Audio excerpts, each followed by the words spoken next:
नमस्कार गुरुजी. नमस्कार. आपण 369 नंबर सगळीकडे बघत असतो, साधारण सगळीकडे दिसतात, रिपीट होत. त्याच्या मागचं काही रहस्य आहे? 369 नंबर हा एक प्रकारे ब्रह्मांडाची चाबी म्हणा, ब्रह्मांडाचं रहस्य म्हणा. जेव्हा तुम्ही 369 या नंबरचा थोडा अभ्यास कराल, स्टडी कराल की 369च्या पुढे काहीही नाही आहे. जे काय आहे ते 369 या नंबरमध्येच समावलेलं आहे. संपूर्ण ब्रह्मांड. याच्यावर बरेचसे तुम्हाला व्हिडिओ बघायला मिळतील, पण त्याच्यातला सगळ्यात महत्त्वाचा पार्ट म्हणजे आपली जी काही इच्छा असेल ती सकाळी उठताच बरोबर 3 वेळा लिहा.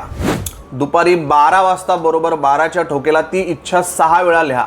आणि झोपताना सगळे कामं झाल्यानंतर, आता झोपायचे, कोणाशी बोलायचं नाही, त्यावेळेस ती इच्छा तुम्ही 9 वेळा लिहा. थोड्याच दिवसामध्ये तुम्हाला जाणवेल की ती इच्छा पूर्ण झालेली आहे.